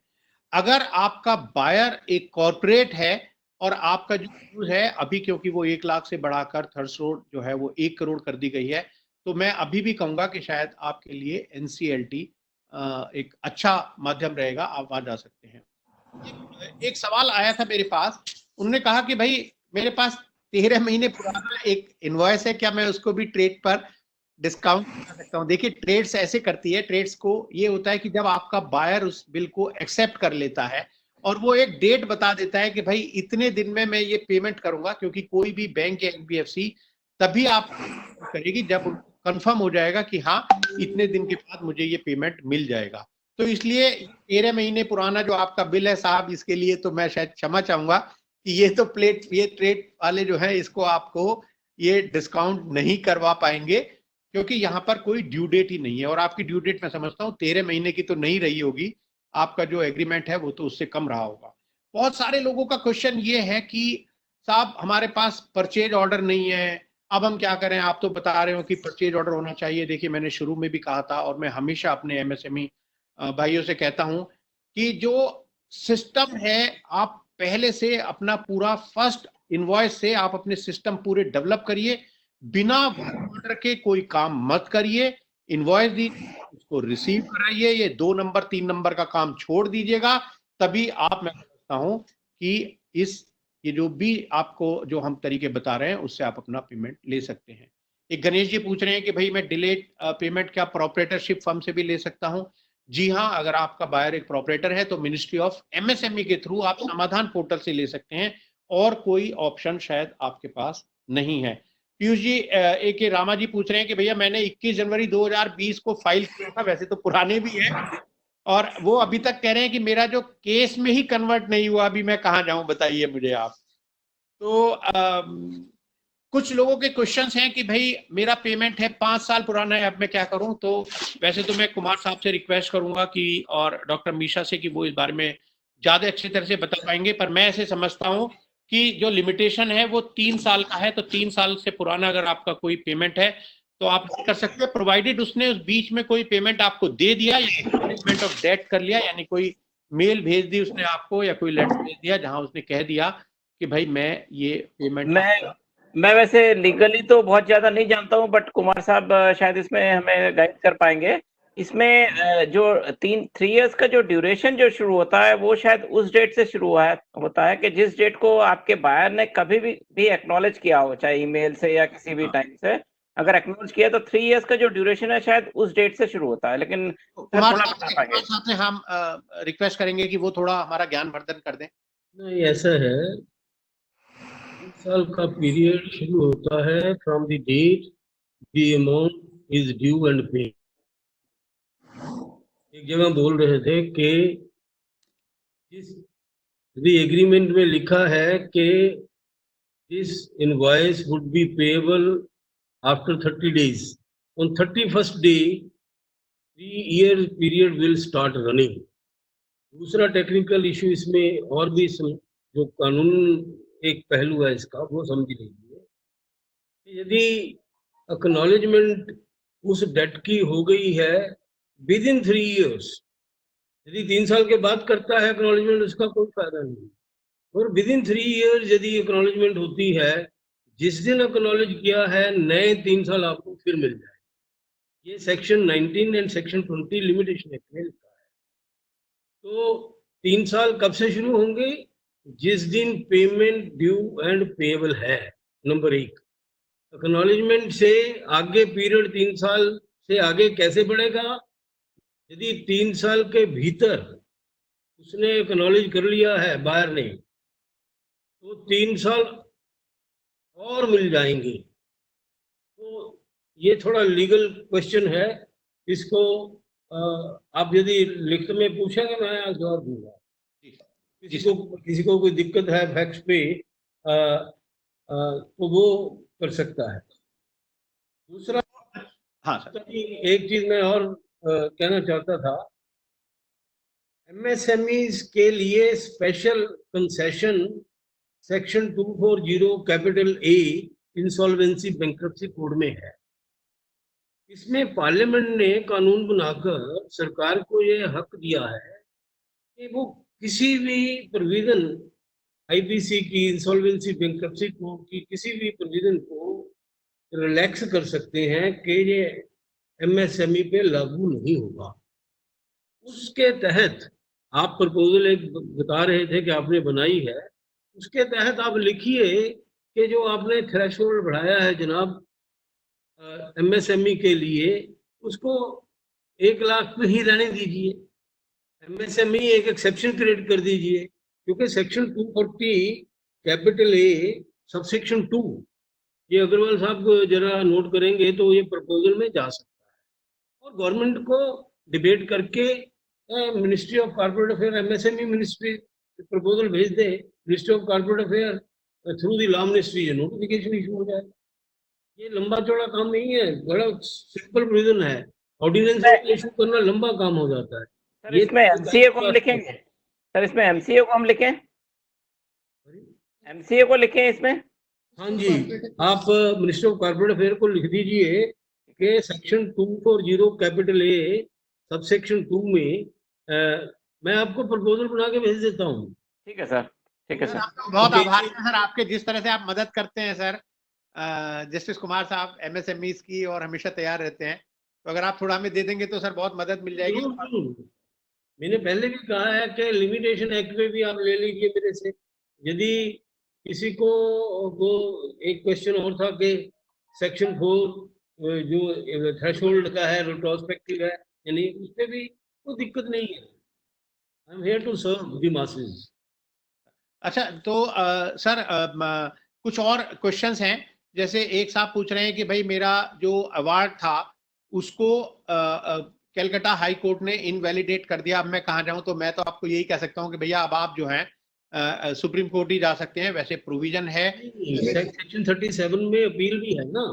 ये अब मुझे पता नहीं, इनको बताना पड़ेगा कि ये सेक्शन 34 में चैलेंज हुआ, कब नल हुआ है, फिर 37 में अपील इसकी जाएगी हाई कोर्ट में ही 2 जजों के पास, फिर सुप्रीम कोर्ट आ सकती। सर ये केस थोड़ा सा बड़ा इंटरेस्टिंग है जो अभी डिस्कस हो रहा है। ये इसमें 2 करोड़ का पेमेंट जो है वो एक कलकत्ता की फर्म है उसका ड्यू है, और जो बायर है वो रिस्पॉन्ड नहीं करा है, और वो एग्जीक्यूशन के लिए हाई कोर्ट में गए थे, और कोर्ट ने सिर्फ इस बना पे उनको मना कर दिया कि जो आर्बिट्रेशन अवार्ड है वो 1 साल बाद इशू हुआ है। तो इनके लिए बड़ी प्रॉब्लम हो गई कि एमएससीएफसी से अवार्ड भी मिल गया इनको, लेकिन फिर भी वो वहीं के वहीं हैं। तो इसमें थोड़ा सा गाइडेंस।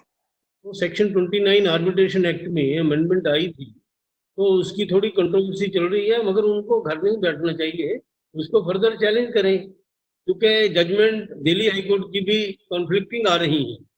तो सर ये रहेगी पीयूष जी, मैं ऐसे करूंगा इसको, उसके लिए सर से एक बार, सर का चैम्बर है तो सर से एक बार प्रोफेशनली उसमें एक पर्टिकुलर केस में तो अलग से एडवाइस ली जा सकती है प्रोफेशनली, सारे केसेस दिखाकर।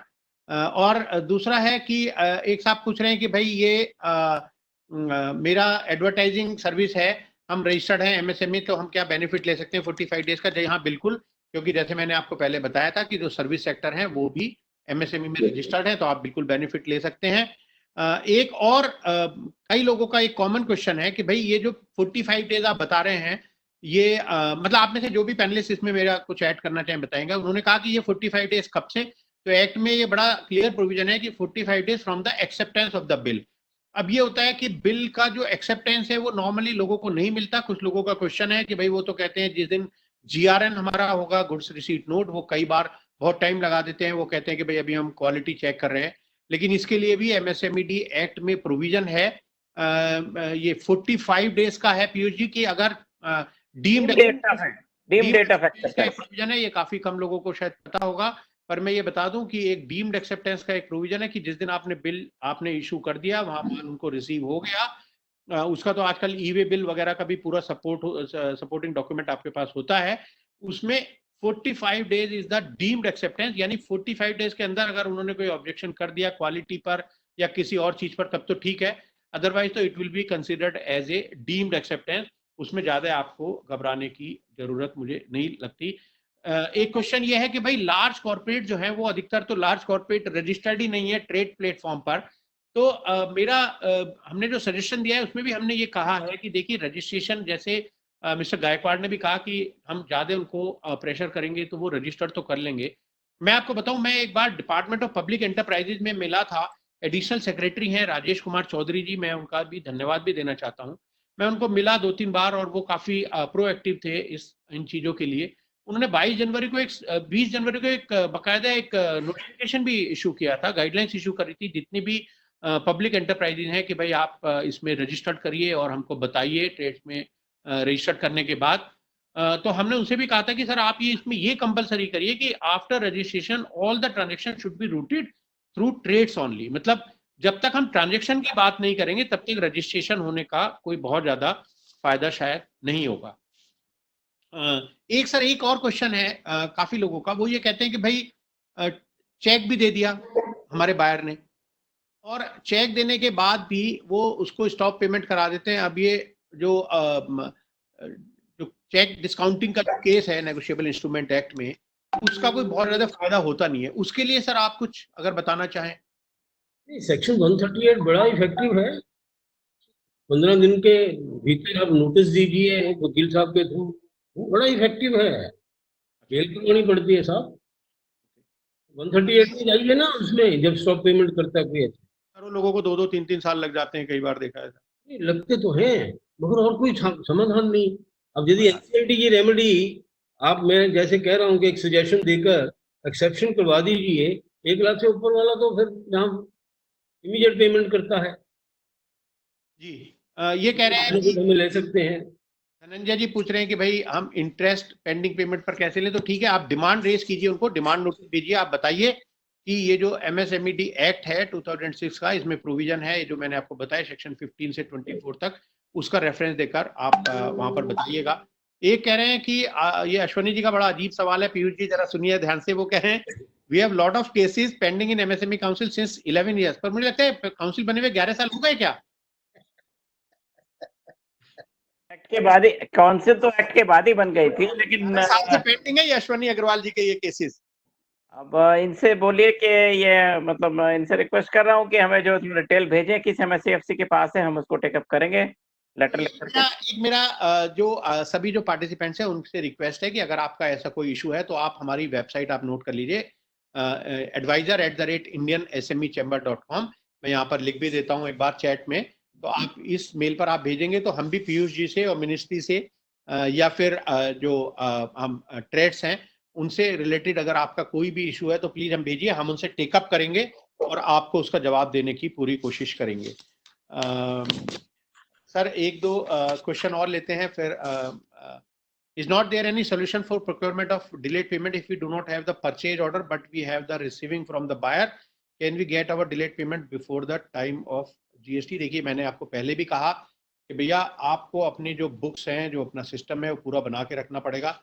अभी तो परचेज ऑर्डर नहीं है तो शायद पीयूष जी कुछ मदद कर दें आपकी उसमें, लेकिन मैं समझता हूँ कि परचेज ऑर्डर आपको जरूर आपके पास होना चाहिए। पीयूष जी जैसे आपकी वेबसाइट में है समाधान में, तो अगर परचेज ऑर्डर नहीं है तो उसका कोई समाधान है क्या? एक्चुअल में हमने चूंकि पावर डेलीगेट कर रखी है एमएससीएफसी को, तो ये एमएससीएफसी के लेवल पे है, वो अगर सेटिस्फाई होते हैं तो ऐसा कुछ नहीं है। क्योंकि कई बार जो है ना बायर भी जो है वहां जाके ये नहीं कहता है कि साहब मैंने तो परचेज ऑर्डर दिया ही नहीं, शायद उस चीज को वो तो नहीं रेज करेगा। बाकी चूंकि ये थोड़ा सा डिस्कशन उनके ऊपर आता है, एमएससीएफसी के ऊपर आता है, तो वो इसको देखेंगे कि परचेज ऑर्डर नहीं था तो कैसे मतलब माल पहुंचा और कैसे रिसीव हुआ है। तो ऐसा कुछ नहीं है, मैं नहीं समझता कि इसमें बहुत ज्यादा प्रॉब्लम आएगी कि बायर कह देगा कि नहीं मैंने तो परचेज ऑर्डर ही नहीं। बट ये थोड़ा सा एमएससीएफसी के प्रीव्यू में आ जाता है ये चीज। तो गायकवाड़ जी आपसे भी हमारी रिक्वेस्ट है कि ये जरा ट्रांजैक्शन इसमें करवाइए, जोर लगा के कुछ ऐसा करिए कि रजिस्ट्रेशन तो आप करा ही रहे हैं, उसके बाद ट्रांजैक्शन। एक मैंने क्वेश्चन और, वैसे मेरा भी क्वेश्चन था गायकवाड़ जी से, मैंने उनसे कहा था कि भाई अगर मैं एक सेलर हूं तो मेरे 10 बायर हो सकते हैं, और जब मेरे 8 या 10 बायर हैं तो मैं ये कैसे पता करूं कि मेरा कौन बायर किस तीनों में से, जो 3 जो प्लेटफॉर्म है आपके, कहां पर रजिस्टर्ड हैं, तो मैं कहां जाकर उसको ढूंढूं, कैसे ढूंढूं? वो कहीं पब्लिक डोमेन में मुझे मिलता नहीं है। उसके लिए अगर आप कुछ बताना चाहें गायकवाड़ जी। सर उसके लिए उनको क्या करना पड़ेगा कि they will have to write a mail to the respective 3 exchanges and we can get that. At this point of time, we do not have any common forum where we can have the details, because hardly some 1,000, around 1 to 2,000 buyers are there on the platform, but they are common also everywhere. So the ideal scenario, then, if we can write an email, we can tell you whether these buyers are there or not there with us. Okay. एक question है कि ये बताओ भैया, पूछ रहे हैं ये जी पूछ रहे हैं कि भैया ये बताओ, माइक्रो स्मॉल तो ठीक है पीयूष जी, ये मीडियम वाले कहाँ जाएं? तो मैं समझता हूँ कि दो लोग बैठे हैं आपके लिए मीडियम सेक्टर के लिए भी। एक तो आप जा सकते हैं ट्रेड प्लेटफॉर्म पे आप, क्योंकि हाँ आप मीडियम है और वो लार्ज जो बायर है उनसे आपका पेमेंट दिलाने में, डिस्काउंट कराने में 3 दिन का शायद प्रोसेस है, वो आपकी मदद करते हैं। या फिर अगर आप पेमेंट 1 करोड़ ज्यादा है तो आप एनसीएलटी की भी शरण ले सकते हैं। और परसों जैसे आपको कहा कि ऑनरेबल मिनिस्टर ऑफ एमएसएमई के साथ हमारी मीटिंग है, तो हम उसको पूरी जोर से इस बात को रखेंगे। कुमार साहब आपने, हम भी पूरी जोर से वहां रखेंगे। आपसे भी मैं रिक्वेस्ट करूंगा कि आप जो पैनलिस्ट पे प्लीज उसमें ज्वाइन कीजिए, और कुछ और आपके सजेशन हो तो वो भी हमें बताइए। जैसे कुमार साहब ने हमें सलाह दी, तो वो हम पूरी वहां पर अपने पूरे जोर से हम रखने की कोशिश करेंगे कि भाई ये 1 लाख की लिमिट को 1 लाख ही रहने दें, 1 करोड़ से अभी वापस ले लें। मैं यहाँ इनवाइट करूंगा डॉक्टर मीशा को कि अगर वो कुछ हमें कुछ सलाह देना चाहें एज ए यंग लॉयर। आप एमएसएमई में इतना काम कर रही हैं, तो अगर 2 शब्द आप भी कुछ हमें कुछ सलाह दे दें please doctor Misha. Well, as a youngster, I don't have so much of a suggestion, because all of you are way more experienced than me. But I would like to sum it up, and as a conclusion, I would like to say that this notification that has been brought by the government has both some good, some objectives with which the government has brought it in. तो हमें उसको completely discard नहीं करना चाहिए. It has some very good things coming up, but there are a few drawbacks. So You mentioned 24th of March. आप कह रही हैं कि इस नेगेटिव में कुछ पॉजिटिव भी है? हाँ जी बिल्कुल. नहीं, और Definitely subjected to corporate insolvency. This is और what- मैं ऐसे समझता हूँ कि ये जो कोविड का समय है दोस्तों, इसमें जो पार्टिसिपेंट्स हैं उनको इतना भी घबराने की इसलिए जरूरत नहीं है कि ये ब्लेसिंग इन द डिस्काइज, जो हमारे मिनिस्टर ने भी 2-3 बार बोला, और मैं भी ऐसे समझता हूँ, क्योंकि हमारी जो कंट्री है इंडिया है, 2-3 चीजें मैं आपको बता दूं। खास बात हमें क्या है, जो हमारी जो लेबर है वो चीप है, तो इसलिए बाहर की जो कंपनियां हैं वो हमारे यहाँ आना चाहेंगी। हमारा जो टैक्स स्ट्रक्चर है, शायद सबसे कम टैक्स स्ट्रक्चर हमारा 15% पर नई कंपनीज के लिए, इसलिए भी बाहर से लोग हमारे पास आना चाहेंगे।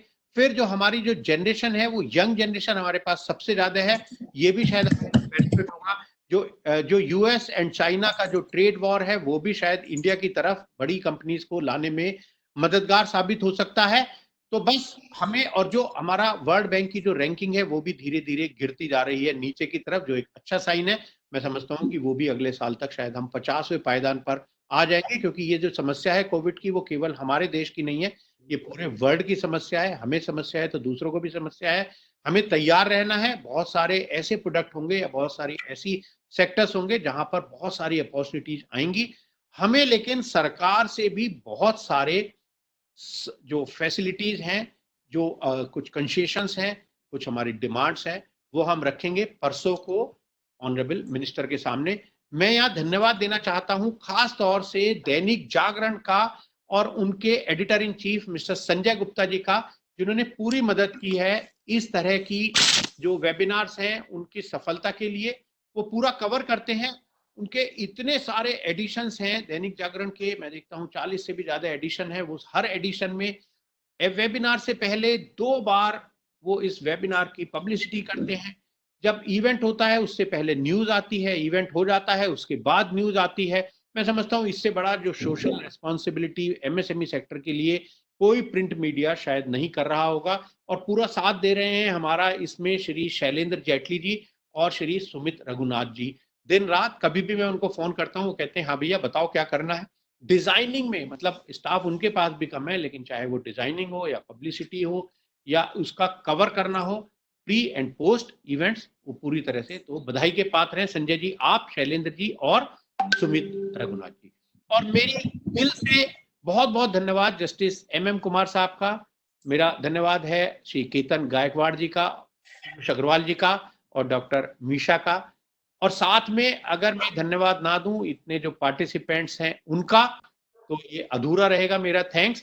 और अगर आप एक दो शब्द में कुछ कहना चाहें पार्टिसिपेंट्स, लास्ट जो आप पैनलिस्ट हैं, लास्ट में for the participants any tip please, आप कुछ टिप अगर देना चाहें at the end, so most welcome everybody. Yes.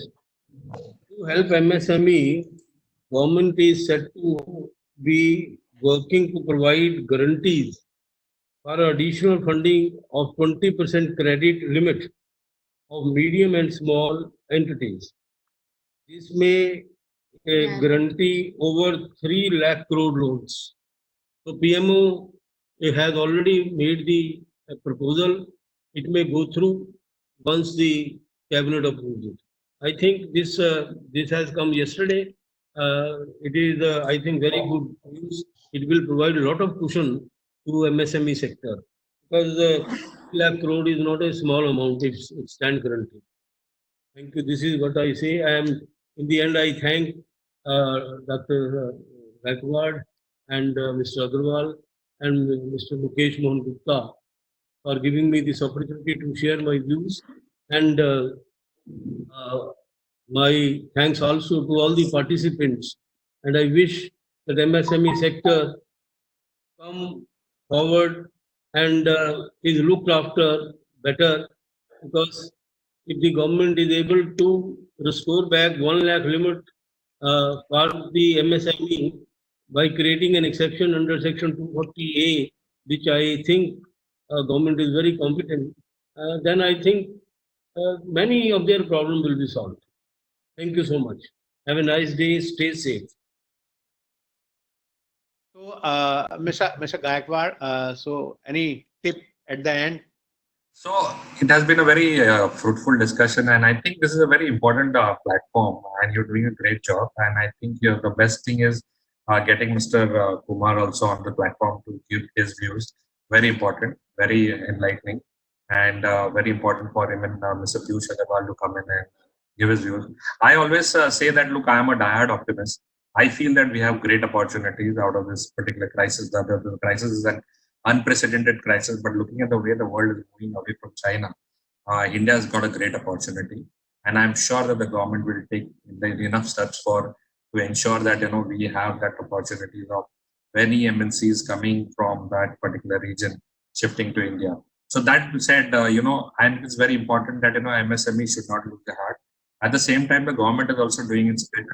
In fact, if you were to ask me in the last 15 days, there are so many queries which have come from the government, especially from the PMO's office on the TReDS platform, how many things, what are the things happening. So we feel that the government is doing its bit to ensure that MSMEs also get their payment, and maybe something is coming in front of in the time of where they will make it maybe mandatory or push the government and the PSUs and the corporates also to start transacting on the platform, which is currently not happening. So that said, if the MSMEs are there, they should completely get registered on this particular platform. And especially since now we have made it free of cost to the MSMEs, they should definitely get registered and they should ensure at least at the same time. There is also an initiative from the MSME department to ensure the MSMEs get registered, and then the corporates also will have to get registered on the platform. So that being said, I think the TReDS platform is something which will alleviate the problems to a certain extent. And I would look forward to Mr. Mukesh Gupta to raise this particular issue about non-usage of the TReDS platform, or very limited usage of the TReDS platform when you have the discussion with Mr. Gadkari on Tuesday. I would look forward to you to take that, sir. Thank you. And I again thank Mr. Gupta also for raising such a fantastic seminar. Thank you, sir. Thank you. Piyush ji आपसे भी कुछ जरा tip लेना चाहेंगे, और आपकी तरफ ज्यादा लोग देख रहे हैं कि भाई कुछ मदद कर दीजिए। मैं भी सबका धन्यवाद करना चाहूंगा, सभी पैनलिस्ट का धन्यवाद करता हूं, और दैनिक जागरण का भी कि ये अच्छा एक सक्सेसफुल वेबिनार ऑर्गेनाइज करने में सबका सहयोग रहा, और सभी पार्टिसिपेंट्स का भी धन्यवाद देता हूं कि उन्होंने 2 घंटे या पूरा निकाल करके और इसको सुना, और डेफिनेटली उनको बेनिफिट मिला होगा इससे। और फिर भी हम लोग ओपन है, कभी भी मतलब कॉल हमसे आप कर सकते हैं या ईमेल डाल सकते हैं मिनिस्ट्री ऑफ एमएसएमई से। और एमएसएमई एफसी के जो प्रोविजंस है क्योंकि अब ये जब 1 करोड़ हो गई है, इसको थोड़ा सा रिड्यूस करने में फिर टाइम लगेगा, हालांकि हम लोग कोशिश करेंगे। और तब तक जो है ये जितने भी बायर्स सप्लायर्स हैं हमारी तरफ ही देखेंगे, क्योंकि उनके लिए अभी ऑप्शन अभी खत्म हो गया है 1 करोड़ तक के ड्यू का। तो एमएससीएफसी अब एकमात्र उनके लिए रह गया है, कम से कम एमएसएईज के लिए। तो मैं यही कहूंगा कि हम लोग इसको स्ट्रेंथन करने की कोशिश कर रहे हैं एमएससीएफसी को, और मीडियम को भी इंक्लूड करने का प्रोविजन हमारे एग्जामिनेशन में है। और इसके अलावा किस तरह से मतलब इसके जो डिसीजन है इसको इफेक्टिव किया जाए, इस पर भी विचार चल रहा है। और मिनिस्ट्री इस पे पूरा ध्यान दे रही है कि किस तरह से इसके अमेंडमेंट्स हम लेके आए, चाहे एक्ट में अमेंडमेंट करें चाहे ऑर्डिनेंस लेकर के आए। लेकिन ये सारे इश्यूज जो हैं एग्जामिनेशन में है, स्ट्रेंथन करने का भी, मीडियम को इंक्लूड करने का भी, और डिस्ट्रिक्ट लेवल पे काउंसिल बनाने का भी विचार चल रहा है। तो ये सारी चीजें एग्जामिनेशन में है, और जैसे ही इसमें हम लोग डिसीजन ले पाते हैं हम लोग इसको इफेक्टिव करेंगे।